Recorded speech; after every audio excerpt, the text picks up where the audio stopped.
Hello guys, कैसे हो? आज और बढ़िया होंगे। तो बोट का पहला पार्ट तो बहुत ही ज़्यादा मज़ेदार था। आई होप आप सभी ने वो पार्ट देख रखा होगा। अगर नहीं देख रखा होगा तो क्या करो, डिस्क्रिप्शन में पिन है, जाके देख लेना। और ये पार्ट भी बहुत ही ज़्यादा मज़ेदार होने वाला है, तो एंड तक इस पार्ट को देखना। और इस पार्ट को शुरू करने से पहले मैं आप सभी से एक गुजारिश करना चाहता हूँ कि आप सभी अगर हमारे चैनल पर नहीं हो तो कर लेना हमारे चैनल को सब्सक्राइब, ताकि ऐसे ही अमेजिंग एक्सप्लेनेशन आपको मिलते रहे। तो फिर आज के एक्सप्लेनेशन हम शुरू करते हैं। तो स्टार्टिंग में सुमेरो को देखते हैं, जो कि कंटेस्टेंट पर हुए हादसे के कारण उसे और बाकी लड़कियों को काफी ज्यादा चोट आई थी, लेकिन नारुतो ने उनको बचा लिया था, जिसके कारण उनकी जान नहीं गई थी, बल्कि छोटी मोटी चोट ही आई थी। और अभी ये सभी हॉस्पिटल में भर्ती है। सुमेरो, क्या तुम ठीक हो? ये सब मेरी गलती है, प्लीज मुझे माफ कर देना। अगर मैं लेटर टाइम पर डिलीवर करके उस चाकर को ढूंढने लगता तो शायद तुम सभी के साथ ऐसा हादसा होता ही नहीं। बोरुतो, आखिरकार तुम क्यों माफी मांग रहे हो? मैं तुम सभी का टीचर हूँ और मेरी जिम्मेदारी थी कि तुम सभी को प्रोटेक्ट करना, लेकिन मैं कुछ कर ही नहीं पाया, इसलिए मुझे माफ कर देना सुमेरो। आप सभी आकर के क्यों माफी मांग रहे हैं? ये पूरी गलती तो मेरी है। अगर मैं वहां पर नहीं जाता तो मेरे साथ ऐसा कुछ होता ही नहीं। आजकल उस बबल चाकरा का इंसिडेंट कुछ ज्यादा ही बढ़ गया है। हमें जल्दी उस बबल चाकरा को कुछ करना पड़ेगा, वरना ये हमारे विलेज के लिए अच्छा नहीं हो सकता है। जिसके बाद हम नारुतो को देखते हैं, जो कि बहुत ही गुस्से से बोर्डो की तरफ आ रहा था। अरे डैड, आखिरकार अब यहाँ पर क्या कर रहे हैं? लॉर्ड होकागे, आपका बहुत बहुत शुक्रिया कि आपने हमारे क्लासमेट की जान बचाई। लेकिन नारुतो कुछ भी नहीं किया था और बोर्डो का कान पकड़ के उस जगह पर ले जाता जहाँ पर सकुरा उस आदमी का ट्रीटमेंट कर रहा था, जिसके अंदर वो बबल चाकरा गया हुआ था।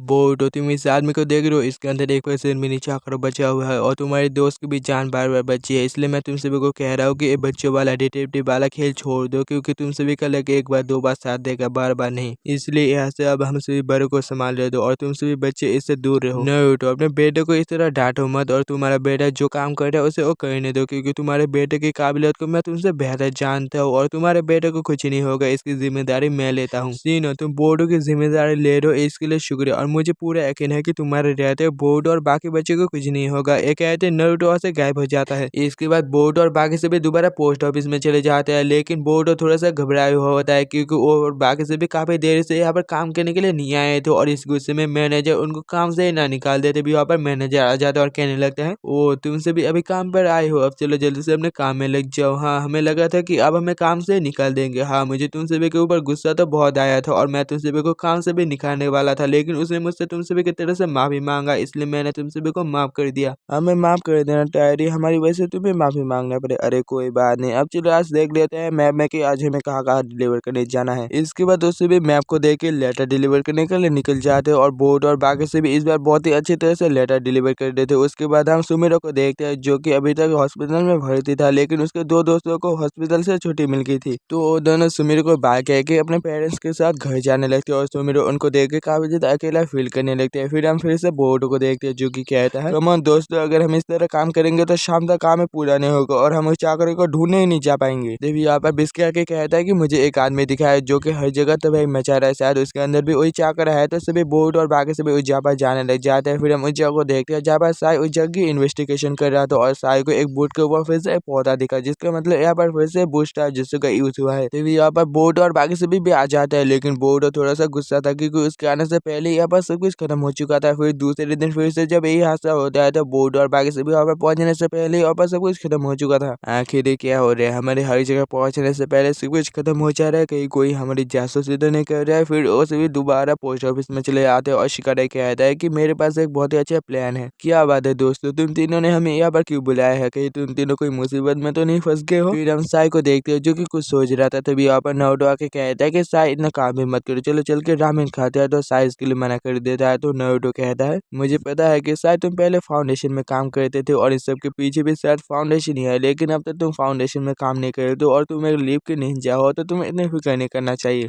ऐसी कोई बात नहीं है नारुतो, मैं पहले कभी फाउंडेशन में काम करता था, इसलिए मुझे तुमसे बेहतर तरीके से फाउंडेशन के बारे में पता है। और अब तो लॉर्ड डांसर भी नहीं रहे, तो पता नहीं फाउंडेशन का लीडर अब कौन है और वो कैसा है, इसलिए मैं नहीं चाहता कि फाउंडेशन की वजह से हमें कोई परेशानी हो। इधर शिकारे सभी को प्लान समझा देता और कहता है कि हम सभी एक एक पोस्ट ऑफिसर को लेकर हर एक जगह पर जाएंगे, जिससे कोई भी जगह हमसे छूटेगा नहीं। और अगर तुमसे कोई अजीब सी चीज दिखी तो इनफायर कर को जला के सिग्नल देना, हम वहाँ पर पहुंच जाएंगे। एक एक से भी जाने लग जाते हैं। अरे मैं यहाँ का मैनेजर हूँ, कम से कम मेरी परमिशन तो ले लिया करो, सच में आजकल तो मेरी कोई वैल्यू ही नहीं है। तभी मैनेजर के पीछे एक मास्क पहना आदमी आता है और इसके अंदर से वही पर्पल वाला निकल के मैनेजर के अंदर चला जाता है, जिसके कारण मैनेजर पागल हो जाता है और सब कुछ तबाह करने लग जाता है। मतलब इन सब के पीछे यही मास्क पहने वाला आदमी है। आखिरकार तुम हमारे जाल में फंसी गई। तुम सभी को आखिरकार कैसे पता चला कि मैं यहाँ पर हमला करने वाला हूँ? सिंपल है, हमें पहले ही पता चल गया था कि कोई हमारे ऊपर नजर रख रहा है, तो बस हमें उस जासूस को बताना था कि हम हर एक जगह पर नजर रखने वाले हैं, बस इस जगह को छोड़ के, और तुमने यहीं पर ही हमला कर दिया और बस हमारे जाल में तो फंस गए। तभी वो मास्क वाला आदमी मैनेजर से हमला करवाता है, जिससे वहाँ पर चारों तरफ लेटर उड़ने लग जाता है और इसी मौके का फायदा उठा के वो मास्क वाला आदमी वहाँ से भाग जाता है। लेकिन उसी टाइम उस आदमी के ऊपर फायर करके से हमला होता है, तो वो देखता है कि सभी ने उसे घेर लिया है, तो वो किसी तरह उन सभी को चकमा दे के एक कटेर के नाले की तरफ जाने लगता है। तभी यहाँ पर मिस्की भी आ जाती है, लेकिन मिस्की उसे कुछ नहीं कहता और बस घूरने लगता है। बहुत अच्छे मिस्की, तुम अपना काम बहुत ही अच्छी तरह से कर रहे हो, इसी तरह काम करते रहो।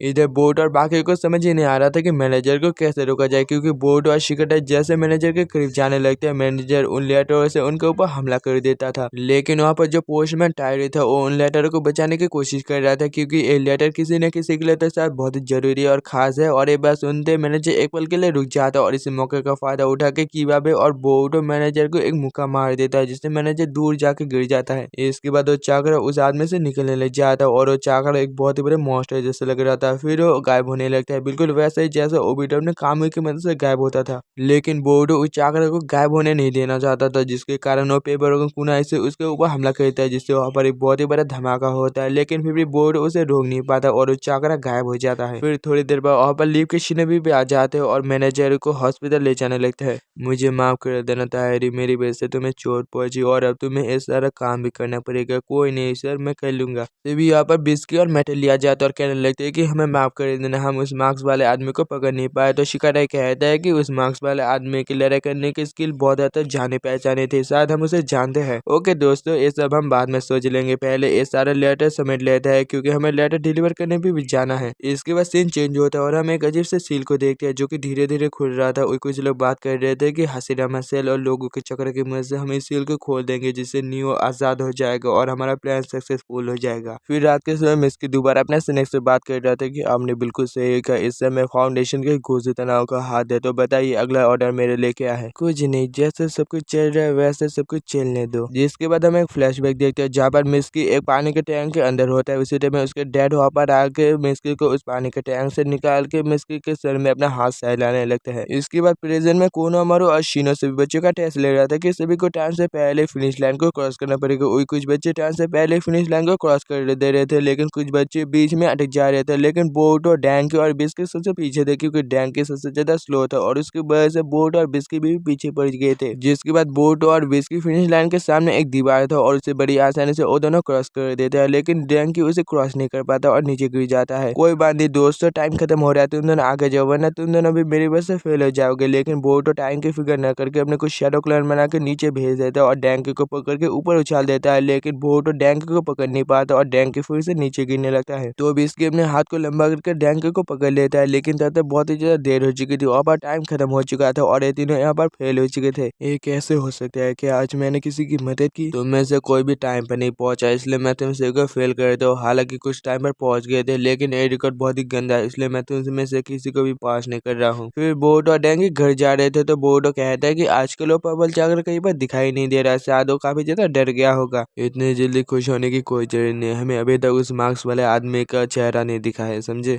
हाँ दोस्तों, अभी मुझे याद है कि मुझे भूख लगी और मैं आगे सुबह बन खाने जा रहा हूँ, तो मैं चलता हूँ। अरे रुको बोटो, हम भी आ रहे हैं तुम्हारे पीछे। इसके बाद हम बोटो को आके सुबह खाते हुए देखते थे, यहाँ पर कीबाबे पढ़ाई करते करते आ रहा था, लेकिन उनसे ये कोशिश समझ नहीं आ रहा था, तो बोटो उसकी थोड़ी मदद कर देता है। ये देख के बिस्की कीबाबे को कहता है, कीबाबे ये तो सच है कि तुम पढ़ाई में बेकार हो और बोटो भी तुम्हारी बहुत मदद करता है। अबे तू क्या कह रहा है, क्या मार खाना चाहता है तुम मुझसे? ये कहते हैं कीबाबे वहां से चला जाता है। फिर बिस्की घर जा रहा था, तभी इनोसेंट बिस्की को कहता है कि मैंने सुना है कि तुम बोटो के बारे में आजकल कुछ ज्यादा बातें करते हो, तुम चाहो तो मैं बोटो के बारे में तुम्हें बता सकता हूँ। हाँ, मैं जानना चाहता हूँ कि सभी लोग बोटो की तरह इतना अटैक क्यों होते हैं और बोटो के साथ आने के बाद चाहे वो आदमी कितना भी बुरा क्यों ना हो, वो सही रास्ते में आ ही जाता है। एग्जाम्पल के तौर पर कीबाबे को ही देख लो, वो इसलिए क्योंकि बोटो एक नंबर का पागल है और नहीं चाहता कि सभी लोग उसे होकर बेटा समझे, इसलिए वो बहुत ही ज्यादा मेहनत करता है और इसी चक्कर में वो कभी कभार गलतियां भी कर बैठता है और उसके फैलाए हुए रायता क्लास मॉनिटर को साफ करना पड़ता है। फिर हम सुमिरो को देखते हैं जो कि हॉस्पिटल के बेड में बैठे हुए अपने मॉम के बारे में सोच रही थी, क्योंकि वो यहाँ पर काफी ज्यादा बोर हो चुका था और उससे अपने मॉम की बहुत याद भी आ रही थी। तो यहाँ पर मिस किया जाता है और सुमिर को कहने लगता है कि मैं यहाँ पर तुमसे कुछ पूछने आया हूँ कि तुम्हें बोर्डो कैसा लगता है, क्योंकि बोर्डो क्लास में सबसे ज्यादा तुम्हें ही परेशान कर रहे थे और तुम कुछ कर भी नहीं सकते हो क्योंकि तुम क्लास का मॉनिटर हो। ऐसे कोई बात नहीं है, मुझे बोर्डो के साथ टाइम स्पेंड करना अच्छा लगता है। और सुमिर, क्या तुम मुझे बता सकते हो कि तुम्हारे पेरेंट्स है या नहीं, क्योंकि तुम्हारे पेरेंट्स यहाँ पर आते ही नहीं है, इसलिए पूछा मैंने। तुमने बिल्कुल सही अंदाजा लगाया। मेरे पेरेंट्स बचपन में गुजर गए थे, इसलिए मैं थोड़ा सा अकेला फील करती हूँ, लेकिन मैं तुम सभी के साथ बिल्कुल भी अकेला नहीं फील कर रही, इसलिए मैं चाहता हूँ कि जल्दी मैं ठीक हो के तुम सभी के साथ टाइम स्पेंड कर पाऊँ। और तुम जानते हो मेरे डैड एक बहुत ही कमाल के शिनोबी थे और मैं भी उनकी तरह एक कमाल का निंजा बनना चाहता हूँ। उसके बाद अगले दिन एकेडमी में बिस्की बोर्डो को आके कहता था कि बोर्डो के आज रात डिनर के लिए मैं तुम्हारे घर आ सकता हूँ, जिसके लिए बोर्डो मान जाता है। फिर नारुतो बिस्की को अपने घर ले जाता है। बोर्डो, तुमने बताया नहीं कि तुम्हारा दोस्त भी आ रहा है, तो मैं थोड़ा सा ज्यादा करके डिनर बनाती। आपसे मिलके अच्छा लगा मेरे बड़े भाई की दोस्त। तुम शायद बोर्डो के छोटी बहन हो और तुम्हारा नाम हिमावरी है ना। इसके बाद दोनों बोर्डो के कमरे में आ जाते हैं और बिस्की बोर्डो को कहता है कि मेरे डैड ने मुझे कहा था कि तुम्हारे डैड फोर्थ के निंजा वॉर के हीरो थे। सच में तुम्हारा डैड तो बहुत ही ज्यादा अमेजिंग है। शायद तुम्हें अपने डैड के ऊपर बहुत ही प्राउड फील होता होगा। ऐसा कुछ भी नहीं है। तुम्हें अगर मेरे डैड के बारे में पता होता तो ऐसा तुम नहीं कहते। वो तो अपना काम भी ढंग से नहीं करते और ऐसे में गड़बड़ करते रहते हैं। तभी हिनाटा उन दोनों को डिनर करने के लिए बुलाता है, तो वो दोनों डिनर करने के लिए चले जाते हैं और बोर्डो जाके देखता है तो उसकी मॉम ने वहाँ पर बहुत ही अच्छे खाना बनाया था, जिसे देख के बोर्डो कहने लगता है कि अरे मॉम, माना कि आज पहली बार मैंने अपने दोस्त को घर लाया है, लेकिन आपको इतना अच्छा खाना बनाने की क्या जरूरत थी, ये तो कुछ ज्यादा ही हो गया। असल में बोर्डो, तुम्हारे डैड आज हमारे साथ डिनर करेंगे, इसलिए मैंने इतना अच्छा खाना बनाया। ओ, तो फिर आज डैड को फुर्सत मिल गई हमारे साथ डिनर करने के लिए। तो फिर बिस्की जब तक डैड घर आते हैं हम जाके टेबल में बैठ जाते हैं। तभी यहाँ पर नारुतो आ जाता है और नारुतो बिस्की को देख के कहता है कि सर तुम बिस्की हो गए, तुमसे मिलकर अच्छा लगा। हाँ लॉर्ड होकागे, आपसे भी मिलकर मुझे बहुत अच्छा लगा। अरे वाह, आज का खाना तो बहुत ज्यादा टेस्टी लग रहा है। चलो जल्दी से खाना खा लेते हैं वरना खाना ठंडा हो जाएगा।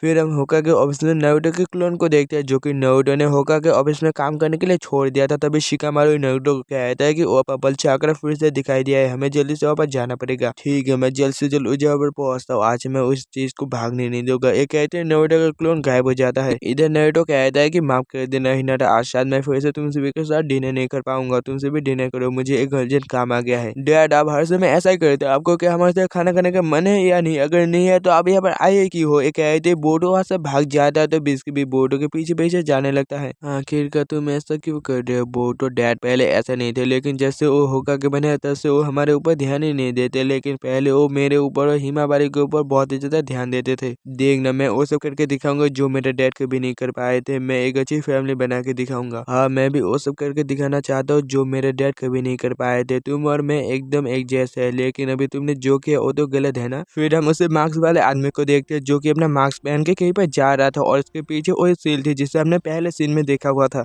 इधर बिस्की बोर्डो को कहा था कि मैं जानता हूँ कि इस सब के पीछे कौन है और तुम सभी की मदद करते हो ना, तो मैं देखता हूँ कि इस बार तुम उसकी मदद कर सकते हो या नहीं। तो वो मार्क्स वाला आदमी और कोई नहीं बल्कि हमारे क्लास में सुमेरे है। फिर हम साई को देखते हैं जो कि फाउंडेशन के एक मेंबर के हाइड में इन्वेस्टिगेशन करने के लिए आया था और यहाँ पर आके उससे पता चलता है कि वही मेंबर हाशिरमा सेल की मदद से फाउंडेशन के लिए हथियार बना रहा था, लेकिन वो बंदा बहुत पहले मर चुका था और उसके पास यहाँ पर कंकाल बचे हुए थे। लेकिन उसकी एक बेटी भी थी और उसकी बेटी उसके डैड के हथियार की मदद से ये सब कर रहा था, जिसकी वजह से एकेडमी से ये शुरू हुआ था। मतलब इस सब के पीछे इस आदमी के बेटी का हाथ है। जिसके बाद शिकामारु नारुतो को सुमेरे की फोटो दिखाई दे कहता है कि ये लड़की फाउंडेशन के फॉरेन मेंबर की बेटी है और उस फॉरेन मेंबर ने उसकी बेटी को एक गोजोतना हथियार दिया और उसकी बेटी उस गोजोतना हथियार की मदद से ये सब करे और ये लड़की इस बोर्डो की क्लास में ही पढ़ती है। हमें पहले ही फाउंडेशन के फॉरेन मेंबर की बेटी की जांच कर लेनी चाहिए थी। मैंने उन फाउंडेशन के फॉरेन मेंबर की जांच करने के लिए मना किया था क्योंकि तब फोर्थ गे निंजा वॉर चल रही थी और अगर फोर्थ गे निंजा वॉर के बीच में हम उन फॉरेन मेंबर की जांच करते तो शायद वो सभी फॉरेन मेंबर गुस्से में लीव विलेज को तबाह करने लग जाते। लेकिन अब लगता है कि निंजा वॉर के खत्म होते ही हमें उनके ऊपर जांच करनी चाहिए थी। वो सब तो ठीक है, लेकिन अब तो आप रिटायर हो चुके हैं, तो यहाँ पर आप क्या कर रहे हैं सिक्स होकागे? मैं रिटायर हो चुका हूँ तो क्या हुआ, लेकिन मुझे इस चीज का पहले अंदाजा हो चुका था, इसलिए मैंने डांसो के रिसर्च सेंटर में थोड़ी सी चेकिंग की और वहाँ पर जाकर मुझे पता चला कि सुमेरे के पास एक गोसुतनाव नाम का हथियार है और इसकी मदद से वो नियो नाम के एक बीस्ट को समन कर सकता है और बीस्ट नारुतो जितना ताकतवर है, जिसे सुनकर नारुतो हैरान हो जाता है। तो फिर हमें सुमेर को जल्द से जल्द रोकना पड़ेगा, वरना वो अगर नियो को समन कर देगा तो विलेज में नाइनटेल जैसी तबाही दोबारा हो सकती है। इधर बोर्डो बिस्किट को कहता है कि तुम मुझसे मजाक कर रहे हो ना, सुमेर जैसे मासूम लड़की आखिरकार इस सब के पीछे कैसे हो सकती है? देखो बोर्डो, जब से इस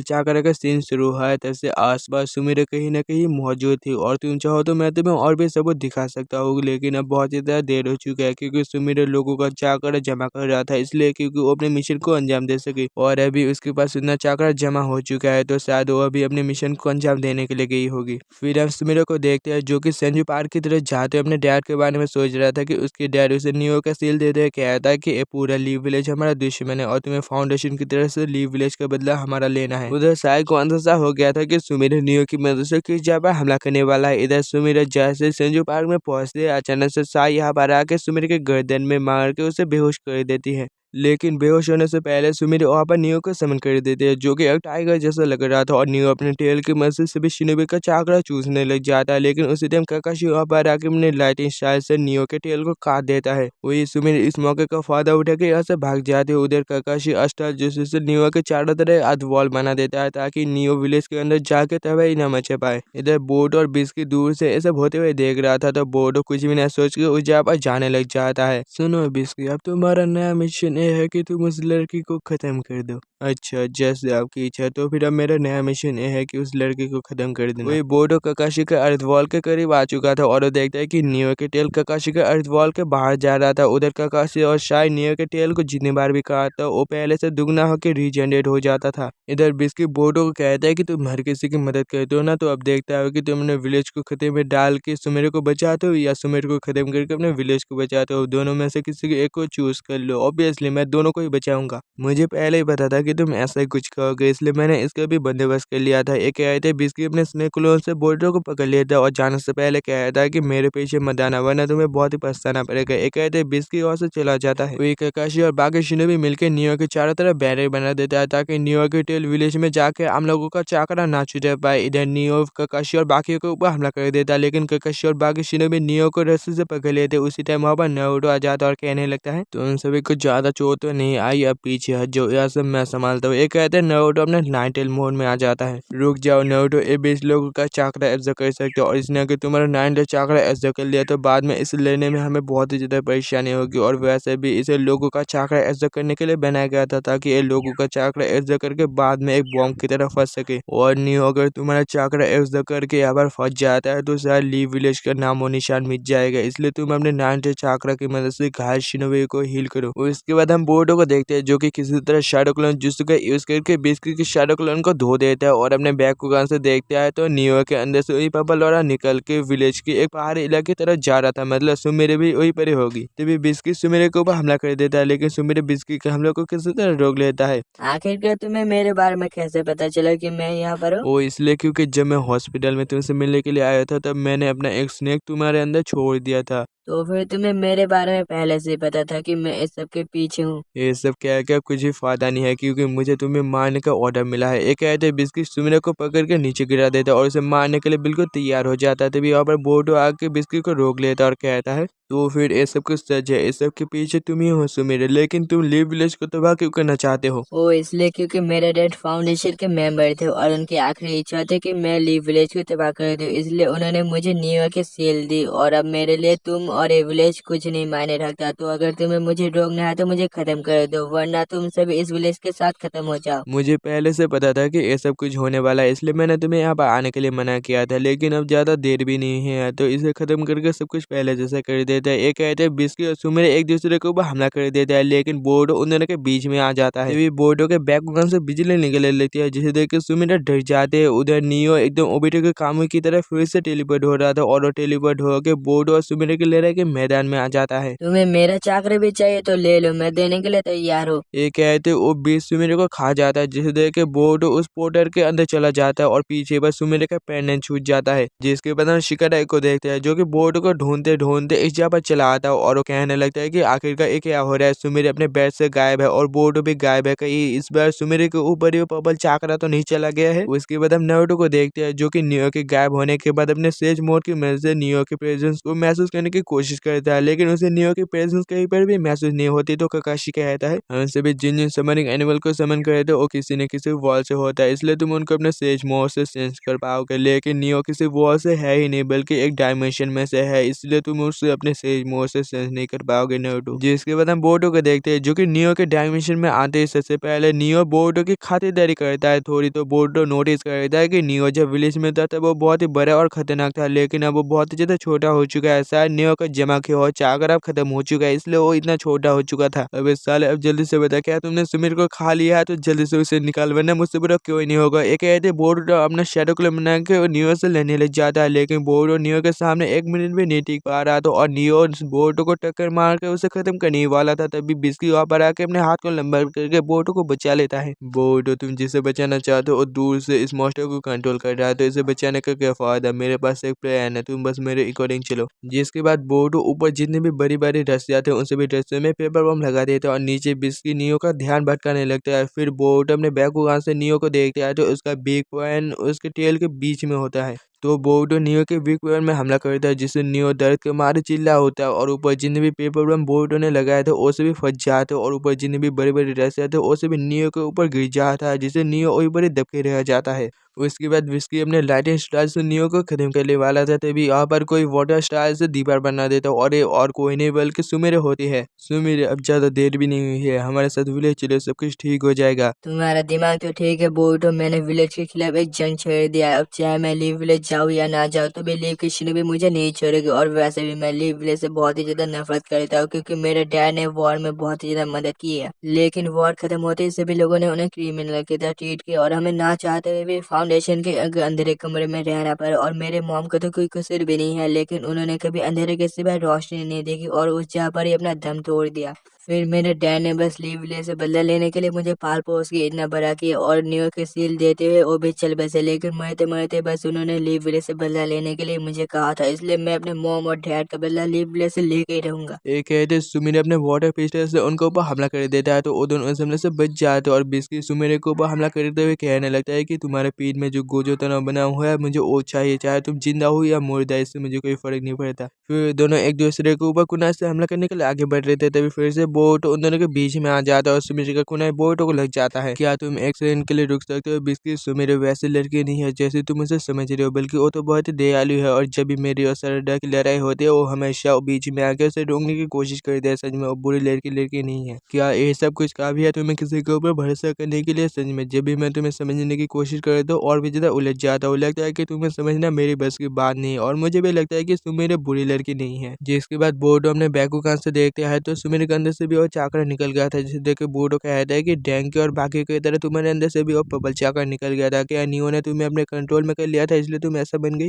नहीं, ऐसा नहीं है, नियो कभी भी मुझे कंट्रोल नहीं कर सकता है, बल्कि नियो को तो मैं कंट्रोल करता हूँ। एक कहते सुमिर नियो को यहाँ पर बुलाती है और नियो को आदेश देता है कि मेरे अंदर जितना भी चाकर है वो सभी ले लो और इन दोनों को खत्म करके लीव विलेज को भी खत्म कर दो। लेकिन नियो सुमिर को खत्म करना नहीं चाहता था और उसे प्यार करने लगता है। ये आखिरकार तुम क्या कर रहे हो? मैंने तुम्हें आदेश दिया है ना मुझे खत्म करके लीव विलेज को खत्म कर दो। देखा, नियो तुम्हारे अंदर से चाकर निकाल के तुम्हें खत्म नहीं करना चाहता है, क्योंकि नियो को तुमने पाल पोस के इतना बड़ा किया, इसलिए नियो तुम्हें अपने मदर जैसा मानता है, लेकिन तुम उसे एक वेपन जैसा ट्रीट करते थे। उसी तरह तुम्हारे डैड भी तुम्हें एक वेपन जैसा ट्रीट करते थे। इसलिए तुम अपने अतीत को भुला दो और प्रेजेंट को ठीक करो तो सब कुछ ठीक हो जाएगा। और एक बात सुनते, सुमिर के पीठ में जो सील थी वो टूट जाता और सील टूटते ही और डायमेंशन भी धीरे धीरे टूटने लग जाता है। सुमिर वहां से निकले ऊपर पत्थर गिर जाए वरना तुम यहीं पर ही दफन हो जाओगे। लेकिन सुमिर बोरुतो की बात नहीं सुनता और खुद से बातें करने लगता है कि मुझे जीने का कोई हक नहीं है, मैंने ये सब कर दिया तो मैं जी के भी अब क्या करूंगा। फिर सुमिर अपना सर उठा के देखता है तो बोरुतो उसके बगल में होता है। बोरुतो तुम ऐसे चले जाओ वरना मेरे साथ तुम भी यहाँ पर खत्म हो जाओगे। सुमिर आखिरकार तुमने सोच भी कैसे लिया कि हम तुम्हें यहाँ पर मरने के लिए छोड़ देंगे? जाएंगे तो हम तीनों यहाँ से जाएंगे वरना हम तीनों यहाँ पर खत्म हो गए। एक आए दोनों नियो के पीठ में बैठ के वहां से जाने लगते हैं। बोरुतो सच में तुम हर समय वो सब करके दिखा दो जो साइंस और टेक्नोलॉजी भी नहीं करके दिखा पाता है। मैं तुमसे इम्प्रेस हो चुका हूँ। जिसके बाद उसे भी सही सलामत एक सेफ जगह पर पहुंच जाते हैं, लेकिन इस चक्कर में नियो बेचारा वही पर फंस के दब जाता है। लेकिन बोरुतो और बाकी से भी नियो की फिक्र न करके उस पोर्टल की तरफ जाने लगता है, लेकिन उस पोर्टल के करीब पहुंचने से पहले वो पोर्टल गायब हो जाता है, जिसे देख के बोरुतो और बाकी सभी को लग रहा था कि शायद उनका चैप्टर अब वही पर ही खत्म हो जाएगा। फिर हम डैंकी और बाकी सभी को देखते हैं जो कि बोरुतो और बिस्की को चिल्ला चिल्ला के आवाज दे रहे थे, लेकिन उनका नामो निशान कहीं पर भी नहीं था। तभी डैंकी को बिस्की का स्नेक दिखाई देता है। उसी टाइम बोरुतो और बाकी सभी ऊपर से नीचे गिर जाते हैं।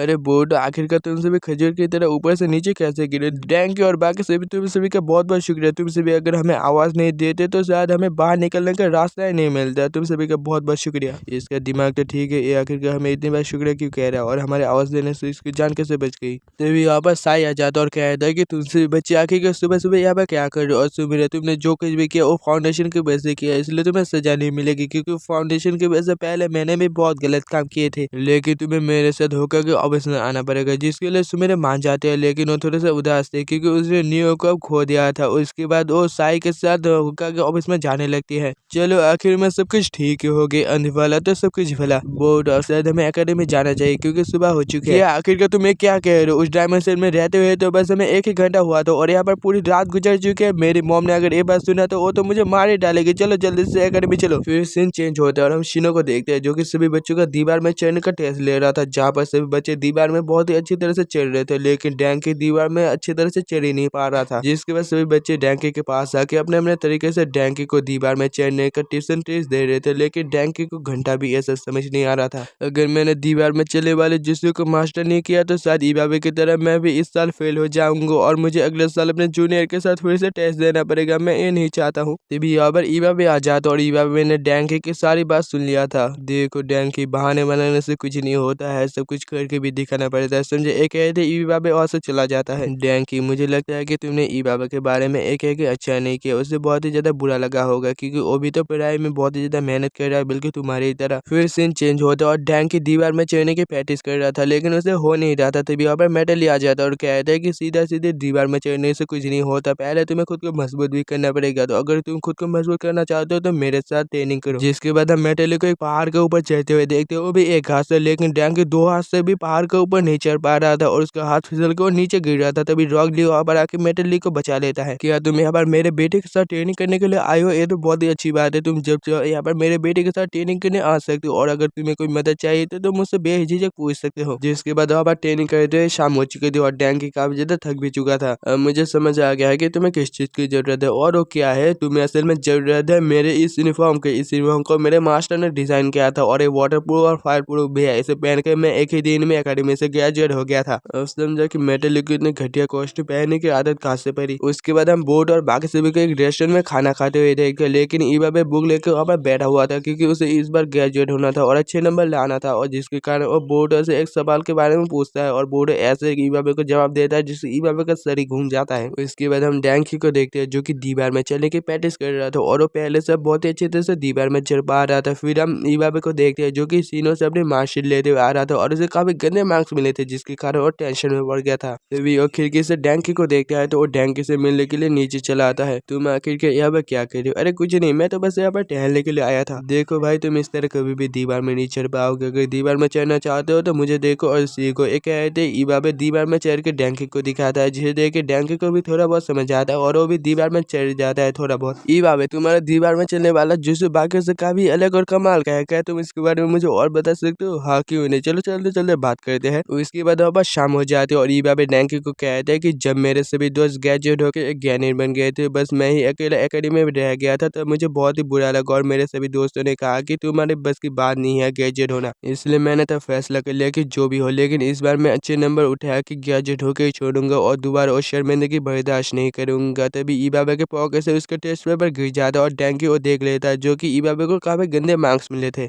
ईबाबे, क्यों ना तुम मुझे फिजिकली हेल्प करो और मैं तुम्हें मेंटली हेल्प करूंगा, जैसे तेरी इच्छा, लेकिन ये मत सोचना कि मेरी ट्रेनिंग आसान होने वाली है, समझे डैंकी। फिर अगले दिन डैंकी स्कूल के दीवार में चढ़ने की प्रैक्टिस कर रहा था। वही ईबाबे उल्टा होकर पढ़ाई कर रहा था, जिसे देख के सभी सोच में पड़ जाते हैं कि ये लोग आखिरकार यहाँ पर क्या कर रहे हैं। तभी यहाँ पर बोर्डो उन सभी के लिए बर्गर ले आता है। तुम सभी काफी ज्यादा मेहनत कर रहे थे तो मुझे लगा कि तुम सभी के लिए खाने के लिए कुछ लाना चाहिए, इसलिए मैंने ये सभी बर्गर ले लाया और इसके लिए मुझे थैंक कहने की कोई जरूरत नहीं है। इसके बाद दूसरे भी उस बर्गर को थोड़ा सा टेस्ट करता है जो कि काफी ज्यादा तीखा होता है। अबे बोर्डो, तो क्या हमें टेस्ट देने से पहले ही मारना चाहता है? वो तुम सभी काफी ज्यादा मेहनत कर रहे थे, इसलिए मुझे लगा कुछ चटपटा लाना चाहिए, इसलिए मैंने ये चिली फ्लेवर बर्गर लाया। फिर दूसरे दिन डैंकी ईबाबे को साइंस पढ़ा रहा था, लेकिन ईबाबे को वो बिल्कुल भी समझ नहीं आ रहा था। तभी डैंकी को याद आता है कि जब भी ईबाबे अपने चाकरा का इस्तेमाल करता है तो उसका फोकस एक जगह स्टेबल रहता है, तो उसे भी शायद पढ़ाई करते हुए अपने चाकरा का इस्तेमाल करते रहना चाहिए। जिसके बाद ईबाबे उल्टा होकर ऊपर पढ़ाई करने लग जाता है। डैंकी, देखो इस तरह ठीक है ना? हाँ इस तरह बिल्कुल ठीक है, ऐसे ही करते रहो। उसके बाद एग्जाम का दिन आ जाता है जहाँ पर सीनो सभी बच्चों का टेस्ट ले रहा था, लेकिन वहाँ पर डैंकी और इवाबे नहीं थे, जिसे देख के बोर्डो को उन दोनों की थोड़ी फिक्र होने लगती है, क्योंकि उन दोनों ने इस टाइम के लिए इतनी मेहनत की थी और वो दोनों अभी तक यहाँ पर क्यों नहीं है।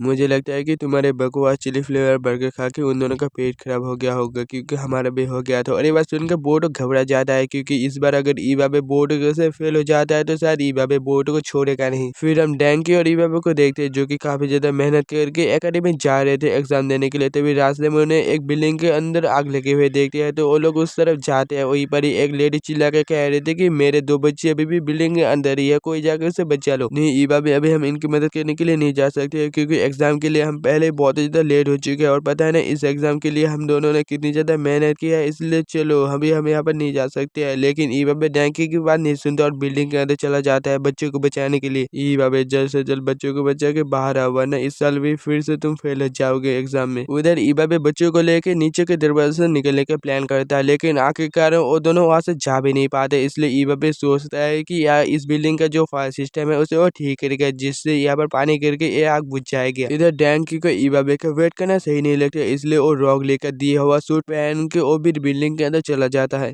लेकिन डैंकी को इतनी ज्यादा आग देख के थोड़ी सी घबराहट होती है, तभी उसे ली की कही बात याद आता है कि ये सूट फायर प्रूफ है। तो डैंकी बिना कुछ सोचे आखिर लपटों से होकर सीधा इवाबे के पास पहुंच जाता है। इधर इवाबे ने भी साइंस में जो कुछ पढ़ा था वो सब यहाँ पर लगा देता है, जिससे आपका फायर सिस्टम फिर से चलने लग जाता है और डैंकी और इवाबे बच्चों को लेकर सही सलामत बाहर आ जाते हैं। उसके बाद वहाँ पर आग बुझाने के लिए फायर फोर्स भी आ जाता है। अबे साले डैंकी तू क्या सोच के अंदर गया था? अगर तुझे कुछ हो जाता तो मैं क्या करता? तो तुम्हें क्या लगता है इवाबे, मैं सारा वाह तुम्हें अकेले लेने देता और खड़ा होकर तमाशा देखता? फिर हम शिनो को देखते हैं, जो कि डैंकी और इवाबे का नाम पुकार रहा था, लेकिन वो दोनों वहाँ पर नहीं थे। तो बोर्डो वहाँ पर आके कहते हैं कि ये मेरी गलती है, जिसके कारण वो दोनों यहाँ पर नहीं पहुँच पाए। आपको अगर फेल करना है तो मुझे कीजिए, लेकिन उन दोनों को मत कीजिए। तुम आखिरकार ये क्या कह रहे हो? जो भी कहना साफ साफ कहो बोर्डो। तभी यहाँ पर डैंकी और इवाबे आ जाता है। उसके बाद शिनो डैंकी और इवाबे को अपने ऑफिस में बुला के कहता है कि तुम दोनों जो टेस्ट देने के लिए नहीं आए हो, उसकी वजह से मैं तुम दोनों को फेल भी कर सकता हूँ। लेकिन मैंने सुना है कि तुम दोनों ने एक जल्दी बिल्डिंग के अंदर से कुछ बच्चों को बचाया है, इसलिए मैं तुम दोनों को फेल नहीं कर रहा हूँ, क्योंकि हम टेस्ट इसलिए देते हैं ताकि हम उसे रियल लाइफ में यूज भी कर सके। जिसके बाद डैंकी और इवाबे अपना टेस्ट पेपर जाके देखते हैं, जो कि वो दोनों यहाँ पर पास हो चुके हैं। तो शिकारे और बाकी सभी डैंकी और इवाबे को बधाई देने के लिए वहाँ पर आते हैं। मुझे तो पहले पता था कि तुम दोनों पास हो जाओगे, तो इसके लिए बहुत बहुत बधाई हो। तुम सभी का बहुत बहुत शुक्रिया दोस्तों, लेकिन मुझे नहीं लगता कि तुम सभी के बगैर हम ये कर सकते थे। जिसके बाद दोस्तों भी वहाँ पर खुशबाम करते हैं। फिर सीन चेंज होता है और हम नारुतो, शिकामारू और साई को देखते हैं, जो कि सेंजो पार्क में आए थे न्यूयॉर्क के हादसे के बाद यहाँ पर देखने के लिए, जो कि बहुत हद तक अब रिपेयर हो चुका था। सुमेर ने हमें सब कुछ बता दिया है फाउंडेशन के बारे में, जिससे अब हमें बहुत ही ज्यादा आसानी होगी, और ये सब पॉसिबल हुआ सिर्फ बोर्ड की वजह से। ये तो सच है कि बच्चे अपने पेरेंट्स को नहीं चुन सकते हैं, लेकिन दोस्तों को चुन सकते हैं, इसलिए मैं खुश हूँ कि बोर्ड के इतने अच्छे दोस्त हैं। फिर हम शिनो को देखते हैं, जो कि सभी बच्चों को कहता है कि जब तुम सभी ज्ञानीन बच जाओगे तो एक स्क्वाड में से 3 मेंबर ही तुम सभी रहोगे, इसलिए अभी से 3 दिन करके एक टीम बना लो, फिर मैं तुम सभी को एक टास्क दूंगा। जिसके बाद बोर्डो सोचने लगता है कि अब मैं किसी किसी अपने टीम में लो। तो बिस्की कहता है कि तुम जिस किसी को भी अपना टीम में लो, लेकिन मैं तो रहूंगा तुम्हारे टीम में। हाँ, मुझे तुमसे यही उम्मीद थी। उसके बाद बोर्डो तीसरे बंदे के लिए डैंकी से पूछता है, लेकिन डैंकी पहले इवाबे के टीम में आ गया था। फिर अब शिकाटाई आता है, जो कि उसने भी अपना टीम बना लिया था। तो बोर्डो सोचने लगता है कि अब मैं किससे अपना टीम में लूं। तो बिस्की कहता है कि अगर यहाँ पर सुमेर होता तो उसे ही हम अपने टीम में ले लेते। अबे घोचू, तुम सुमेर का नाम मत लो, वरना सभी लोग फिर से उदास हो जाएंगे। इसमें उदास होने वाली आखिर क्या बात है? सुमेर ने विलेज में तबाही मचाई थी, तो उसे ऐसा तो सहना ही पड़ेगा। क्यों ना हम अपने तीसरे मेंबर के लिए मेटेलिक को ही ले ले। उसके बाद शाम के टाइम बोर्डो जैसे अपने घर जाता है और देखता है कि नारुतो आज घर आया था, इसलिए बोर्डो नारुतो से पूछता है वो भी सुमिरे के बारे में। तो नारुतो कहता है कि बोरुतो, तुम्हें कुछ भी कहने की कोई जरूरत नहीं, मुझे पता है कि तुम सुमिरे के बारे में बात करना चाहते हो, और सुमिरे तुम्हारे क्लासमेट है, इसलिए तुम उसे कोई भी पनिशमेंट होने नहीं देना चाहते हो, इसलिए तुम चिंता मत करो, मैं उसे कोई सजा नहीं दूंगा, इसलिए मेरे ऊपर भरोसा रखो। जिसके बाद शिनो को देखते हैं, जो कि इरुका सन से जाके पूछते हैं कि सुमिरे वापस क्लास में आ रही है या नहीं। तो इरुका सन से कहते हैं मुझे इसके बारे में पता नहीं है, क्योंकि सुमिरे ने विलेज में काफी ज्यादा तबाही मचाई थी, और इसकी वजह से वो लोग सुमिरे को छोड़ेंगे या नहीं इसका मुझे आइडिया नहीं है। तो शिनो नारुतो से परमिशन लेके सुमिरे से मिलने के लिए चला जाता है, और सुमिरे को कहता है कि तुम आखिरकार वापस एकेडमी में क्यों नहीं आ रहे हो? क्या तुम्हें डर लगता है कि सभी लोग तुम्हें बुरा भला कहेंगे, या फिर ये सब राधा फैलाने के बाद तुम्हें शर्म आती है अपना चेहरा दिखाने में? अगर इनमें से कोई एक है तो तुम मुझे बेझिझक कह सकते हो, हम तुम्हारा एडमिशन किसी और स्कूल में कर देंगे। और तो और अब तुम्हारे पास गोजर तनाव भी नहीं है, इसका मतलब तुम अपने डैड के कर्ज से आजाद हो चुके हो तो तुम अपनी लाइफ अपने तरह से जी सकते हो। फिर अगले दिन सीनो सभी बच्चों को कहता है कि पहले दिन जब तुम सभी 3 मेंबर हो के एक स्क्वाड बना लिए थे, उसी तरह अब तुम सभी 2-2 स्क्वाड मिलकर उस रेड फ्लैग को लेने जाओगे और जिसका स्क्वाड पहले उस रेड फ्लैग को लेगा वो जीत जाएगा। क्या पहले की तरह आप फिर से एकेडमी को तबाह करना चाहते हैं? नहीं, अब जिसने भी एकेडमी के अंदर तोड़-फोड़ मचाई उसे इस साल मैं ग्रेजुएट ही नहीं करूंगा। जिसके बाद यहाँ पर रेस शुरू हो जाती है और सभी बच्चे उस रेड फ्लैग को लेने के लिए एक दूसरे से लड़ने लगते हैं और नीचे सीनो सभी बच्चों की लड़ाई करने के स्किल को काउंट कर रहे थे, तभी एक आदमी सीनो के कान में कुछ फुसफुसाता है तो सीनो उस आदमी के पीछे जाने लगता है। उसके बाद सीनो सभी बच्चों को एक जगह पर बुला के कहता है कि बच्चे तुम सभी के लिए एक सरप्राइज है और वो क्या है सेंस, अब तुम बाहर आ सकते हो तो बाहर आ जाओ। हाय दोस्तों, कैसे हो? मुझे माफ कर देना कि मेरी वजह से तुम सभी को इतनी परेशानी हुई। और सुमेरो को देख के सभी बच्चे सुमेरो को घेर लेते हैं और कहने लगते हैं कि तुम्हें आने में आखिरकार इतनी देर कैसे होगी। उस सुमेरो दूर से बोरुतो को देखता है जो कि बोरुतो सुमेरो को गुड लक कहता है और ये देख के सुमेरो बहुत ही ज्यादा खुश हो जाती है और बोरुतो को शुक्रिया अदा कहती है। उसके बाद सीन चेंज होता है और हम दोबारा हिनाटा के आशिक को देखते हैं जो कि कहता है कि नी अब सील हो चुका है तो जोगन शायद अब शांत हो चुका है, लेकिन ये शांति ज्यादा देर के लिए नहीं है क्योंकि गॉड धरती पर आते ही कब्जा कर लेंगे और तब हमें जोगन की जरूरत पड़ेगी। जिसके बाद सीन चेंज होता है और हमें जिससे प्लेनेट पर कुछ ओसुत्सु के मेंबर्स को देखते हैं जो कि ये लोग भी कागुए के साथ ही बड़े हुए थे और इनमें से एक आदमी एक प्लेनेट को एक फल में बदल के खा रहा था। कागुया ने हमें धोखा दिया है तो जल्द से जल्द हमें उस प्लेनेट पर जाना पड़ेगा। क्या ये बात सच है? आखिरकार कागुया जैसे निचले दर्जे वाले ओसुत्सु के मेंबर की हिम्मत कैसे हुई हमें धोखा देने की? अब तो उसे सबक सिखाना ही पड़ेगा। उसके बाद हम नारुतो के एक शैडो क्लोन को देखते हैं जो कि रात में सासुके से मिलने के लिए आया हुआ था। नारुतो, आखिरकार तुम्हें आने में इतनी ज्यादा देर कैसे होगी? अबे सासुके, मैं एक शैडो क्लोन हूँ और तुम एक शैडो क्लोन से क्या एक्सपेक्ट करते हो? और तो और मुझे वापस जाने का रास्ता भी नहीं पता तो मुझे यहाँ से सीधा गायब होना पड़ेगा। वो सब छोड़ो नारुतो, मैंने जो चीज तुम्हें लाने को कहा था क्या तुमने वो लाया है? तो नारुतो गोजो तनाव का बना हुआ पूरा सील एक स्क्रोल में बना के सासुके को दे देता है और सासुके ये देख के कहता है मुझे तो यकीन ही नहीं हो रहा है कि फाउंडेशन गोजो तनाव के सील के इतने करीब पहुंच चुका था। इसकी वजह से कागुया जिस डायमेंशन में रह रही है वहाँ पर मैं पहुंच सकता हूँ। और नारुतो, क्या तुम साकुरा को मेरी तरफ से माफी मांग लोगे कि मैंने साकुरा को अब तक जितनी भी तकलीफ दी है उसके लिए मुझे माफ कर देना? एक कहते ही सासुके वहाँ से गायब हो जाता है।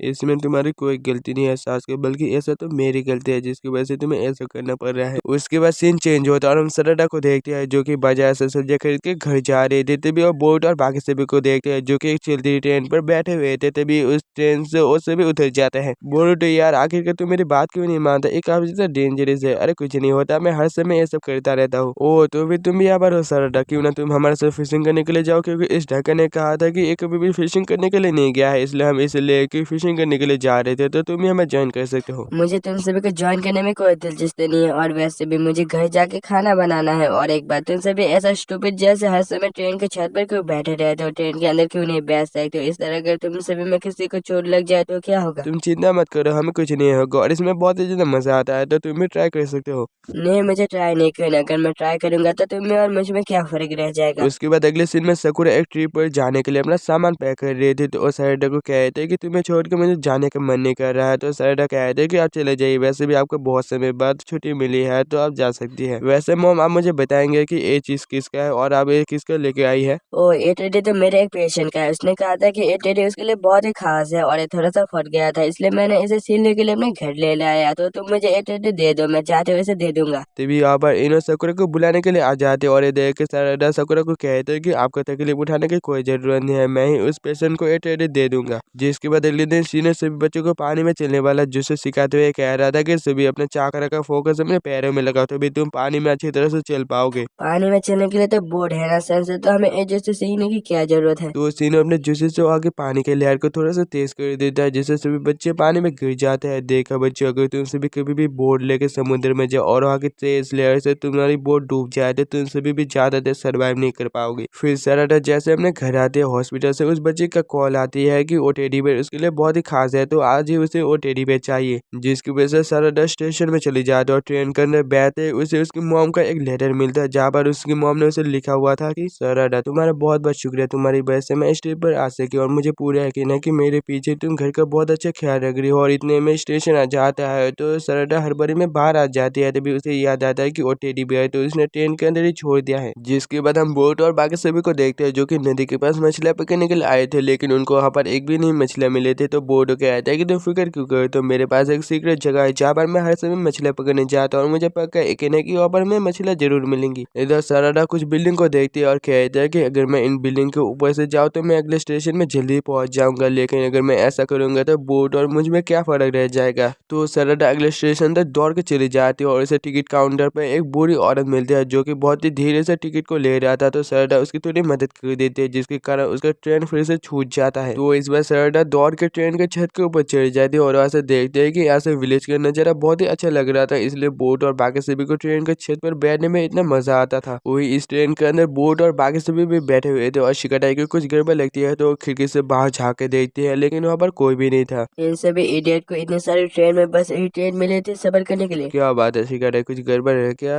मुझे लगा था कि ट्रेन के छत पर कोई है और बहुत हद तक सराडा की जैसे लग रही थी। नहीं नहीं, ऐसा कभी भी नहीं हो सकता, सराडा ट्रेन के छत पर सफर करे, ऐसा तो कभी हो ही नहीं सकता। अगर ऐसा हो चलो चेक करके देखते हैं। जिसके बाद उसे भी ट्रेन के छत पर आ जाते और उसे भी सराडा को ढूंढने लगते हैं। सराडा बाहर आ भी जाओ, हमें पता है कि तुम यहाँ पर हो तो चुपके कोई फायदा नहीं है। सराडा तुम कहाँ पर हो? लेकिन वो लोग देखते हैं कि वहाँ पर तो सराडा है ही नहीं, लेकिन उनको वहाँ पर किसी के पैरों के निशान मिलते हैं जिससे प्रूव होता है कि यहाँ पर कोई तो था। वही सराडा ट्रेन में लटक रही थी और वो देखते हैं कि उसका सामान अभी भी वहीं पर ही है जहाँ पर उसने रखा था। तो सराडा ट्रेन से नीचे कूद जाती है। अब मैं क्या करूँ, लगता है कि मुझे इस तरह से ट्रेन के छत पर जाना पड़ेगा जिससे कोई मुझे ना देख पाए और खास करके बोट और बाकी सभी से मुझे बच के रहना पड़ेगा। तभी सराडा पीछे मुड़ के देखती है तो वहाँ पर चोजो थी और चोजो ने सराडा की सारी बात सुन ली थी। तो सराडा चोजो को ये सारी बात किसी को ना कहने के लिए कही थी और चोजो सराडा को उस जगह पर ले आती है जहाँ पर सभी लोग अपना चीजें खो जाती है। तो यहाँ पर उनको वो चीजें मिल जाती है। वो तेरी चोजो, आज तो फिर से आ गया, तो बता आज तूने क्या खो दिया है? नहीं अंकल, मैंने कुछ नहीं खोया, बल्कि इसने अपना चीजें खो दिया है। फिर सराडा अपने सामान के बारे में कहने लगते हैं, मतलब वो वाला सामान नहीं बल्कि वो टेडी बेयर वाला सामान। तो स्टेशन मास्टर सराडा को अपना सामान दे देता है, लेकिन सराडा उस सामान को खोल के देखती है तो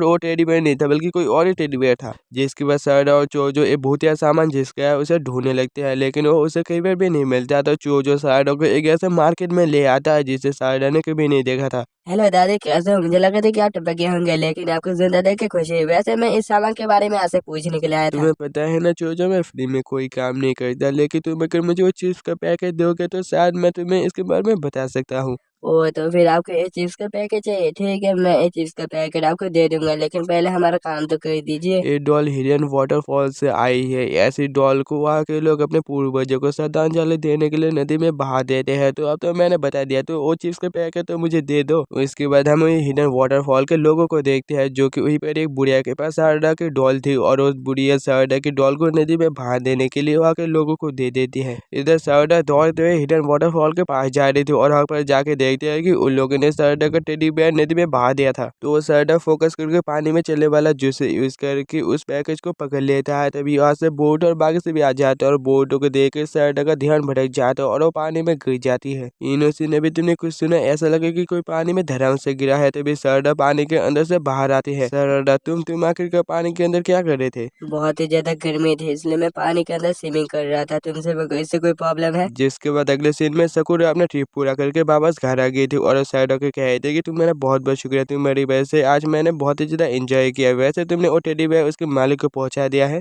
हाँ, मैंने वो टेडी बेयर उसके मालिक को पहुंचा दिया है और वो बच्ची उस टेडी बेयर को देख के बहुत ही ज्यादा खुश हो गई थी। उसके बाद अगले सीन में बोर्ड हिमाबरी की देखभाल कर रही थी क्योंकि हिमाबरी काफी ज्यादा बीमार थी। वही पास में एक फोटो थी तो बोर्ड उसे उठे के देखने लगता है। फिर हमें फ्लैशबैक देखते हैं जहाँ पर नारुतो होकागे बनने से पहले अपने दोस्तों के साथ टली होके घर आता है। इरुका संग से देखना मैं होकागे बन के रहूंगा। शायद नारुतो ने कुछ ज्यादा ही पी लिया है, इसलिए उसे याद नहीं है कि कल से वो ऑफिशियली होकागे बनने वाला है। वैसे नारुतो ये पोस्ट डिजर्व करता है क्योंकि उसने फोर्थ के नीचे वॉर में जो जलवा दिखाया था उससे पक्का होता है कि अगला होकागे तो नारुतो ही बनेगा। फिर अगली सुबह हिनाटा लंच बना लेते हैं तो हिमाबारी नारुतो को उठाने जाती है, लेकिन नारुतो उठता नहीं। तो बोर्डो कहता है कि इस तरह से नहीं उठेंगे, इन्हें उठाने का मेरे पास एक अच्छा प्लान है। एक कहते बोर्डो नारुतो के ऊपर कूद जाता है, जिसके बाद सीन चेंज होता है और हिनाटा नारुतो को कहता है कि मैं होकागे सेरेमनी के लिए आपके लिए होकागे यूनिफॉर्म को लाने जा रहा हूँ, क्योंकि आपको तो पता ही है कि होकागे यूनिफॉर्म को लाने में अगर ज्यादा देरी हो जाती है तो मोटोइची उस होकागे यूनिफॉर्म का क्या हाल करती है। और हाँ, अभी खाना खा के टाइम पर होकागे सेरेमनी में पहुंच जाना, वरना ककाशी सेन से बहुत ही ज्यादा नाराज हो जाएंगे। फिर कुछ टाइम में नारुतो सेरेमनी में जाने के लिए तैयार हो जाता है और वो बोट और हिमाबारी को कहते हैं कि तुम दोनों भी जल्दी से तैयार हो जाओ वरना हम लेट हो जाएंगे। वही बोट और हिमाबारी एक टेडी बेयर को लेने के लिए दोनों में लड़ाई चल रही थी और दोनों में इस खींचातानी की वजह से वो टेडी बेयर फट जाता है। मुझे माफ कर देना, लेकिन ये तुम्हारी गलती है जिसके कारण ये टेडी बेयर फट गया। जिसके बाद हिमाबारी बोटो को बहुत ही गुस्से से देखने लगती है और बोटो ये देख के हैरान हो जाती है कि ये तो बैकुगान है। डैड प्लीज मुझे बचाइए। हिमावरी की आंखें अचानक से मॉम की जैसे डरावनी हो गई और वो मुझे मारना चाहती है। वही नारुतो भी ये देख के हैरान हो गया था कि हिमावरी की आंखों में तो बैकुगान है। फिर हिमावरी बोर्डो के ऊपर हमला करने के लिए आगे बढ़ता है, तभी उन दोनों के बीच में नारुतो आ जाता है, जिससे वो हमला नारुतो को लग जाता है।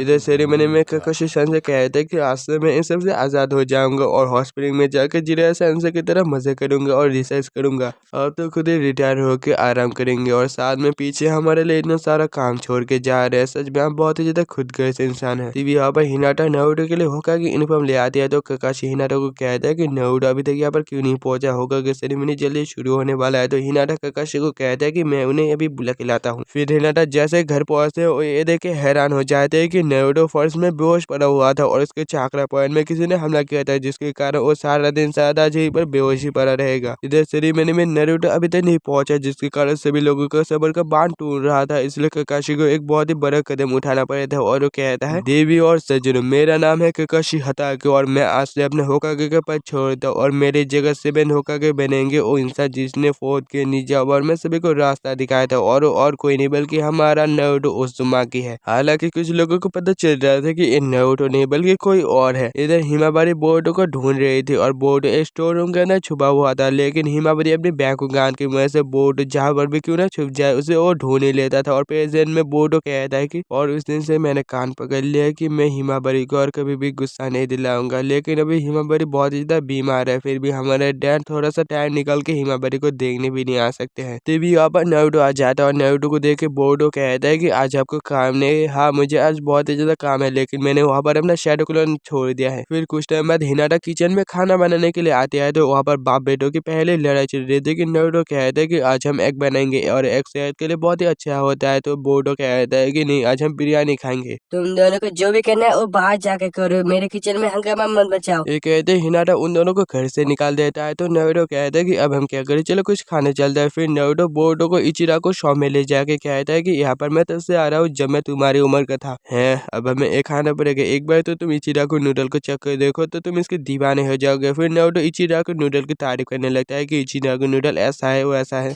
वो 7 होकागे बहुत दिनों बाद आप यहाँ पर आए, वैसे बोर्डो तो काफी बड़ा हो चुका है। नहीं, ये अभी भी बच्चा ही है। फिर नारुतो उसे एक फटाफट कूपन दिखाते हुए कहता है क्या ये चलेगा, तो वो लेडी कहता है कि हाँ ये चलेगा। वैसे भी फोर्थ के निंजा वॉर की वजह से आपकी वजह से हमारी दुकान इतनी चली। उसी टाइम टीवी में एक न्यूज चल रही थी जहाँ पर कह रहे थे कि फाइट के समय जल्दी शुरू होने वाला है, तो फिर आप फिर से बिजी होने वाले हैं, लेकिन इसकी वजह से आप मॉम और हिमावरी को परेशान मत करना। हाँ मुझे पता है बोर्डो, मैं हिमावरी और तुम्हारी मॉम को परेशान नहीं करूंगा। तभी यहाँ पर चोजी और चोजो आता है, जो कि हर साल बाप बेटी यहाँ पर रामेन खाने का कंपटीशन करने के लिए आते हैं। जैसा सुनकर नारुतो को थोड़ा सा अजीब सा लगता है, तो चोजी कहता है कि नारुतो तुम इसे दूर ही रहो तो अच्छा है, और चोजो भी यही कहता है।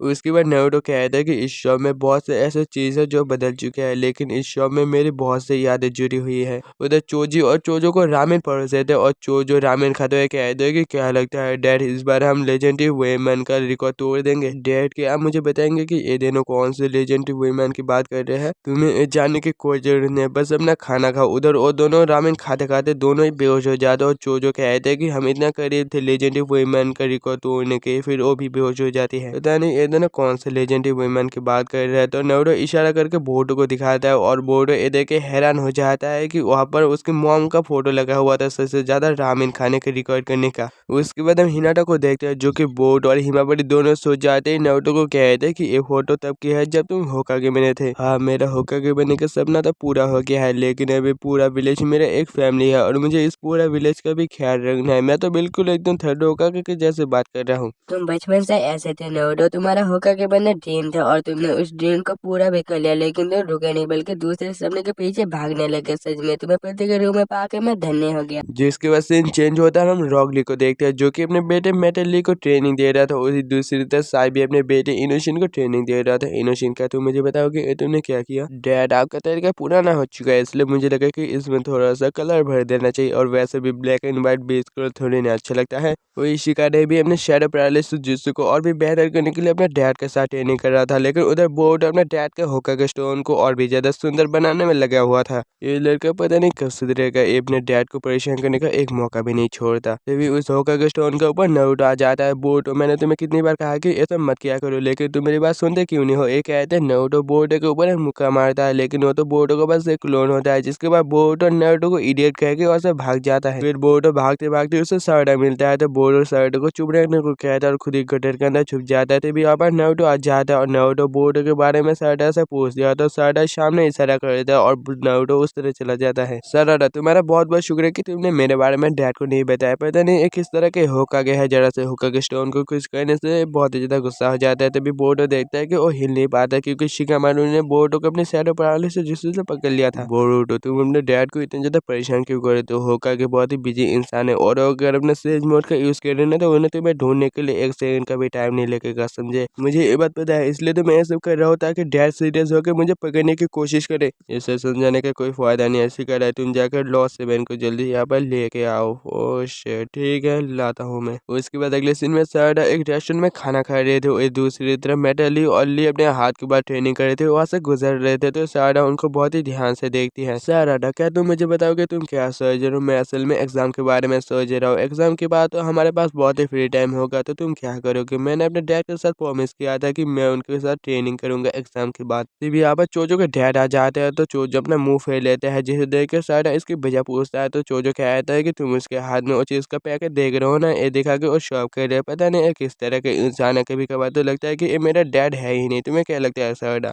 सच में, पर मुझे तो ऐसा नहीं लगता। तुम बताओ साराडा, क्या मैं इस इंसान की तरह गया हूँ, क्योंकि ये इंसान तो सारा दिन खाता रहता है। क्या मैं इसकी तरह थोड़ी ना सारा दिन खाता रहता हूँ। वैसे तुम किसकी तरह गए हो, अपने डैड की तरह या मॉम की तरह। जिसका जवाब साराडा को नहीं पता था, क्योंकि वो अपने मॉम की तरह तो बिल्कुल नहीं बनी है, और उसने अपने डैड को बचपन से नहीं देखा है। जिसके बाद साराडा घर आके अपने डैड की फोटो देखता है, जो कि तब की थी जब सासुके अकात्सुकी में था। डैड, आखिरकार आप कहाँ पर है कि आपको मेरी और मॉम की बिल्कुल भी याद नहीं आती। और इसके बाद साराडा खाना खाते हुए अपने मॉम से पूछते हैं कि शायद मेरी आई शायद अपने डैड के ऊपर गई है, क्योंकि आप तो चश्मा नहीं पहनते हैं, तो शायद मेरे डैड ही चश्मा पहनते होंगे। तुम आखिरकार अजय से अजीत से सवाल क्यों पूछ रहे हो साराडा। वैसे मॉम, मेरे डैड का कभी न खत्म होने वाला मिशन कब खत्म होगा, शायद फ्यूचर में कभी खत्म हो जाएगा। हाँ, मुझे पता था कि आपका जवाब कुछ ऐसा ही होगा। आपको तो ये भी पता नहीं है कि आपके हस्बैंड चश्मा पहनते हैं या नहीं। इसके बाद अगली सुबह साराडा अपने डैड के बारे में जानने के लिए लाइब्रेरी के एक आदमी के पास जाके पूछता है कि क्या आप सासुके उचिया के बारे में सारी इन्फॉर्मेशन आप मुझे दे सकते हैं। हाँ, क्यों नहीं, बस तुम 2 मिनट यहाँ पर रुको। एक है तो वो आदमी इंटरनेट में सासुके उचिया के बारे में सच कहने लगता है, लेकिन सासुके उचिया की सारी इन्फॉर्मेशन वहाँ पर प्राइवेट है, और कोई भी सासुके उचिया के परमिशन के अलावा वो नहीं देख सकता था। तो साराडा को दूसरा कोई ऑप्शन ना दे के उचिया के बुक को निकालता है, जहाँ पर उचिया के बारे में बहुत ही गहराई से लिखा हुआ था कि शारिंगन बहुत ही कम लोग अभी कर पाते हैं, और मांगी को शारिंगन वही लोग अभी कर पाते हैं जिसने बहुत ही करीबी इंसान को अपने आंखों के सामने मरते हुए देखा हो। फिर एक हादसे के कारण सारे उचिया मेंबर खत्म हो गए थे, बस साराडा उचिया और सासुके उचिया ही अब बचे हैं।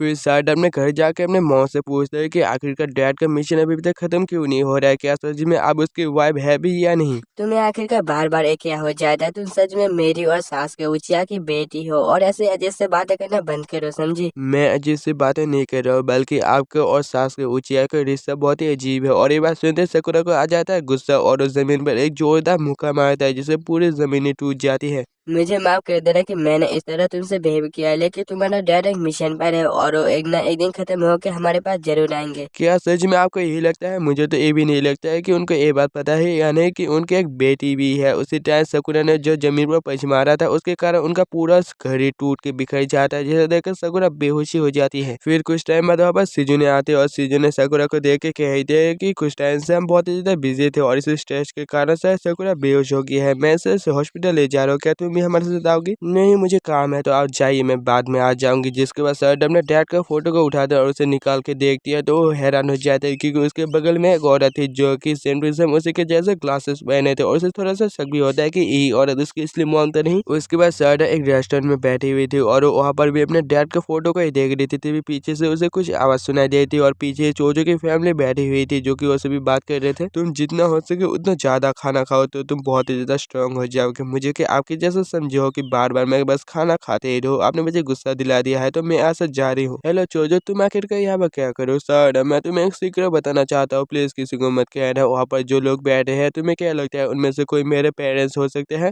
क्या सच में? मुझे तो नहीं लगता। मुझे आज भी वो बात याद है जब मैं बहुत ही ज़्यादा छोटी और बीमार थी, तब मेरे मॉम के बगल में एक आदमी था और वो बहुत ही ज़्यादा हैंडसम था। उसने मेरे सर में अपना हाथ सहलाया। मुझे तो लगता है कि वही मेरे असली डैड है। तभी यहाँ पर बिस्किया के कहते हैं कि मुझे तो ऐसा नहीं लगता, बल्कि तुम तो उन दोनों की असली बेटी हो और एक लौते उनके चिराग हो। दफा हो जाओ बिस्किट, तुम ऐसे तुम कभी भी एक लड़की को नहीं समझ पाओगे। और सादा, तुम मेरे बेस्ट फ्रेंड हो, तो क्या तुम मेरे असली मॉम डैड को ढूंढने में तुम मेरी मदद करोगे? इसलिए मैं एक जर्नी पर जाना चाहता हूँ और तुम क्या मेरे साथ आना चाहोगे? ये बात सुनते सारा एक्साइटेड होकर कहने लगते हैं कि ये बात मैंने पहले क्यों नहीं सोचा। अगर मुझे अपने डैड से बात करना है तो मैं खुद ही उनको ढूंढ के इस औरत के बारे में पूछूंगा, लेकिन पहले मुझे लॉ सेवन के पास जाके उनकी कुछ जानकारी लेना पड़ेगा। जिसके बाद हम विलेज में सास्के का ईगल देखते हैं, जो कि नारुतो के पास सास्के का एक मैसेज लेकर आया हुआ था और नारुतो वो मैसेज पढ़ के हैरान हो जाता है कि सास्के का एक बच्चे के साथ लड़ाई हुआ था और उस बच्चे के पास सास्के की तरह शारिंगन और मांगी कुछ शारिंगन है। उसके बाद हम सास्के को देखते हैं, जो कि अपने स्पेस टाइम जूसे की मदद से इस जंगल में टेलीपोर्ट हो जाता है और उसे देख के लग रहा था कि वो काफी ज्यादा घबराया सा था। उसी टाइम सास्के के ऊपर एक आदमी हमला कर देता है, तो सास्के उस हमले को ब्लॉक कर देता है और इसी तरह कुछ लड़ाई करते हुए वो आदमी अपने चेन को सास्के की तलवार में लपेट देता है और इसी मौके का फायदा उठाकर सास्के अपने लाठी स्टाइल से उस आदमी को एक जोरदार झटका देता है। जिसके बाद हमें पता चलता है कि ये तो एक बच्चा और इसकी आंखों में भी सास्के की तरह शारिंगन है। तुम्हारी आंखों में शारिंगन है, कहीं तुम सारदा तो नहीं हो? लेकिन वो बच्चा कुछ भी ना कहकर वहां से गायब हो जाता है। जिसके बाद हम इस बच्चे को एक अजीब से जगह में एक अजीब से आदमी के सामने देखते हैं। तो फिर तुम सास्के उचिया से लड़े थे? हाँ, मैं उससे लड़ा था और वो बहुत ही ज्यादा स्ट्रांग है। मैं उसके सामने एक मिनट भी नहीं टिक पा रहा था। जाहिर सी बात है कि तुम उसके सामने नहीं टिक पाओगे। शायद उसने अपनी आंखों का 10% भी तुम्हारे खिलाफ यूज नहीं किया होगा, लेकिन सास्के उचिया उचिया क्लैन पे करेंगे, इसलिए उसके पास वो आंखें नहीं रहना चाहिए। मुझे ये बात अच्छी तरह से पता है और इसने इताची उचिया को मारा है, इसलिए उसे जिंदा रहने का कोई हक नहीं है। इधर ककाशी सांसे हॉस्पिटल में आराम फरमा रहे थे, तभी नारुतो उस शारिंगन वाले बच्चे के बारे में बताने के लिए ककाशी को कॉल करते हैं। नारुतो, तुम जानते हो ना मैं रिटायर हो चुका हूँ और रिटायर हो जाने के बाद भी तुम मुझे परेशान कर रहे हो। तो नारुतो शारिंगन वाले बच्चे के बारे में सब कुछ बता देता और ये बात सुनकर ककाशी कहता है ओ ऐसी बात है, तो फिर वो बच्चा उचिया क्लैन का सर्वाइवर हो सकता है या फिर वो उससे रिलेटेड है। अबे उसका मतलब क्या है वो तो हमें आगे चल के ही पता चलेगा। उधर सर्टा नारुतो के ऑफिस में पहुंच जाती है और वहाँ पर जाके वो नारुतो की बात सुनते हैं कि मैं सास्के से मिलने जा रहा हूँ और मैं बिलेश्वर एक क्लोन छोड़ के जा रहा हूँ, तो मेरे क्लोन के साथ तो सब कुछ संभाल लेना। ठीक है, तुम फिक्र मत करना, वैसे भी इस काम से वो काम ज्यादा जरूरी है। जिसके बाद सर्टा नारुतो को पीछे करते करते मेन गेट तक पहुंच जाता है, तभी अब चोजो आ जाती है। हेलो सादा, मैंने तुम्हें ज्यादा इंतजार तो नहीं करवाया। हम दोनों मेरे डैड को ढूंढने जा रहे हो और ये जर्नी काफी लंबी भी हो सकती है, इसलिए मैंने 1 महीना का खाना एक ही बार में ले लिया। ओ ये तो तुमने बहुत ही अच्छा काम किया चोजो। उधर नारुतो शिकामारु को कहता है कि अगर बोर्ड यहाँ पर आए तो उसे मेरी तरफ से माफी मांग लेना। एक है कि नारुतो वहाँ से चला जाता है, तभी यहाँ पर बोर्ड और बिस्किट नारुतो के लिए लंच ले आते। ओ अभी पता चला कि नारुतो ने माफी क्यों मांगा, वो बहुत ही जल्दी में था इसलिए वो चला गया। ओ ऐसी बात है, चलो बिस्किट इस आदमी का तो ये रोज का नाटक है। तभी यहाँ पर सर आके कहता है कि ये लंच बॉक्स मुझे दे दो, मैं लॉस सेवन को दे दूंगा क्योंकि तुम्हारी मॉम ने बहुत ही प्यार से ये लंच बॉक्स तुम्हारे डैड के लिए बनाया था, इसलिए ये ऐसा ही जाया हो जाए ये मैं नहीं देख सकता हूँ, तो मुझे दे दो, मैं दे दूंगा। अच्छा ठीक है, जाके दे दो, वैसे भी मुझे क्या फर्क पड़ता है कि वो खाना खाए या नहीं। ये लंच बॉक्स मुझे लॉस 7 को देने जाने के लिए बहुत बहुत शुक्रिया। फिर सारा लॉस सेवन जिस तरह की है उस तरह जाने लग जाती है और वहीं पर एक अजीब सा चीज जिसके आंखों में भी शारिंगन था, वो चोजो और सारडा को जाते हुए देख रहा था। सीन सास्के की बेटी लॉ सेवन की तरफ जा रहा है। इस बार तुम्हारा नया मिशन है कि सास्के की बेटी को पकड़ के लाओ, और अगर तुम इस मिशन पर फेल होते हो तो मुझसे बुरा कोई नहीं होगा। उधर चोजो और सारडा दौड़ते दौड़ते चोजो बहुत ही ज्यादा थक चुके थे, तो चोजो थोड़ी देर आराम करने के लिए सारडा को कहते थे। यहाँ पर शीन आ जाता और शीन को देख के सारडा कहते कि तुम्हारे पास आखिरकार शारिंगन कैसे आया और तुम हो कौन? मेरा नाम है शिनुची और मैं यहाँ पर तुम्हें लेने के लिए आया हूँ, इसलिए मेरे साथ चलो वरना मुझे तुम्हें जबरदस्ती ले जाना पड़ेगा। क्या तुम मेरे साथ मजाक कर रहे हो? उचिया क्लैन में तो बस मैं और मेरे डैडी बस लौते सर्वाइवर बचे हैं, तो तुम आखिरकार उचिया क्लैन से कैसे हो सकती हो? मैं यहाँ पर तुमसे बहस करने के लिए नहीं आया हूँ, बल्कि तुम्हें ले जाने के लिए आया हूँ। और चोजो को लगता है कि शायद सीन उसे ले जाने के लिए आया है, तो चोजो उसके पीछे जाके अपने एक्सपेंसर जिससे उसके ऊपर हमला करता है, लेकिन सीन उसके हमले से बच जाता है और कुनाई से चोजो के ऊपर हमला करने जाता है, लेकिन एंड टाइम में नारुतो वहाँ पर आकर चोजो को बचा लेता है। तुम्हारे पास शारिंगन है तो फिर तुम्हें वो बच्चे हो जिसकी बात सास्के कर रहा था, मुझे माफ कर देना, लेकिन तुम्हें मेरे साथ विलेज जाना पड़ेगा। तो शीन अपने शारिंगन को मांगे को शारिंगन में ट्रांसफॉर्म कर देता है और उसकी कुनाई को कंट्रोल करके नारुतो की तरह छोड़ देता है, लेकिन नारुतो अपने नाइन टेल मोड में आ जाता है और अपने नाइन टेल चाक्रा से उनसे भी कुनाई को रोक लेता है।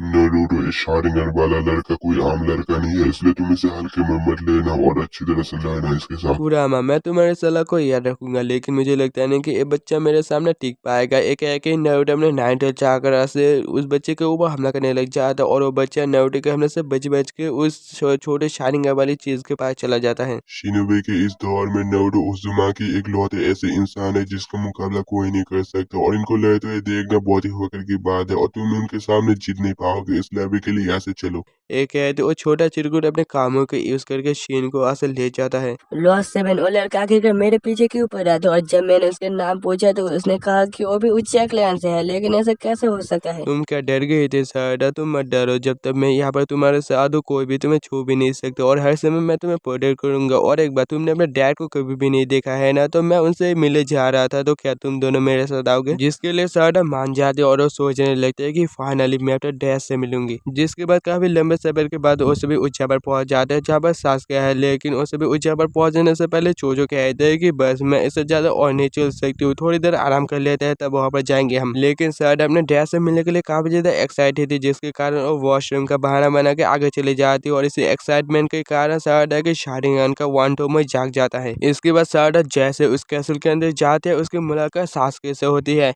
डैड क्या सच में आप ही हैं? तुमने तो मुझे परेशान करके रख दिया है, क्या तुम भी उन्हीं में से एक हो? और तुमने मेरे ठिकाने का पता कैसे लगाया? खैर इससे क्या फर्क पड़ता है, लेकिन तुम अब यहीं पर ही मरने वाली हो। तो गाइस आज के लिए बोरुतो का ये पार्ट हम एक बार एंड करते हैं, तो कमेंट करके जरूर बताना कि आप सभी को बोरुतो का ये पार्ट कैसा लगा। और पिछले सभी पार्ट का लिंक डिस्क्रिप्शन में पिन है, तो जाकर देख लेना और हमारे चैनल को भी सब्सक्राइब करके रख देना। तो मिलते हैं अगले पार्ट में, तब तक के लिए बाय।